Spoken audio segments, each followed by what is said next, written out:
Welcome to the 1 Minute Apologist. We interview the world's leading apologists to provide credible answers to curious questions. What should every skeptic look for in the Gospels? Well, look, first of all, you got to go in with an open mind to this. Don't assume something until you see where the evidence leads you. And it also includes not to assume something against supernaturalism before you start reading about miracles. Yeah. Let's go in and see how these accounts lay out. Have reasonable expectations. Let me tell you what I expect from eyewitnesses. And I also happen to see this in the gospel writers. I expect eyewitnesses are going to be very personal about their testimony. If I've had eyewitnesses, for example, who knew shirts really well. They knew the brand of the shirt when others couldn't even tell you what kind of shirt it was. And the reason why they knew the brand of the shirt was it turned out this woman had bought that same shirt for her husband last week. So her personal experience helped her to have insight and provided detail that others missed. I've had also perspective issues. They're perspectival. It's not just a geographic perspective where you are in the room. It's for your life, who you are, what your interests are. If you're a gun nut, you're more likely to describe the gun accurately for me in a robbery than if you're not a gun nut. Your perspective is important. The other thing too is remember that even when I get eyewitnesses' statements, sometimes the statements are virtually identical in certain areas of the account. And other times they are wildly divergent.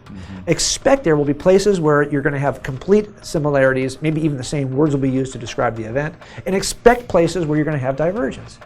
And finally, just remember that if you're someone late and you already know what the other eyewitnesses have said, your account will be different. I'll give you an example of this. I had a bank robbery one time where we're all standing around and I assumed that the officers who were there first had separated the witnesses for me and they're bringing them over to me one at a time.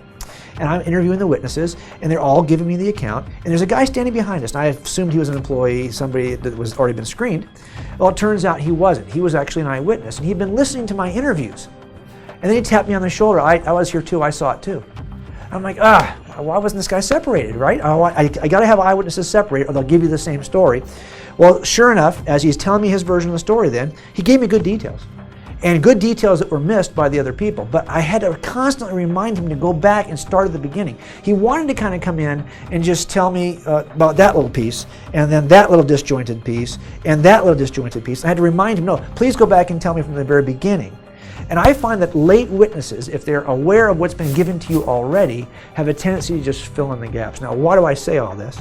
As I read through the Gospels, I saw the same attributes that I would see, and many more, of course. But these were important attributes, and I found that the later the gospel arrives, and if the author is aware of what's been said before, he's far more likely to give you an account that is really less heel-to-toe narrative, but just kind of comes in and gives you snapshots that were missed or are not mentioned by the others. And what do you see in the Gospel of John? You see that very thing. He clearly knows what's been offered earlier, and he's simply offering those things that he thought were pivotal to our understanding of Jesus that were missed by the others. That is not a reason then to look at his account and say, well, you can't trust it, it's too different from the other accounts. Remember when it was offered. And anything offered by a late witness who's aware of the early eyewitnesses, they are far more likely to just insert those details they thought were missed.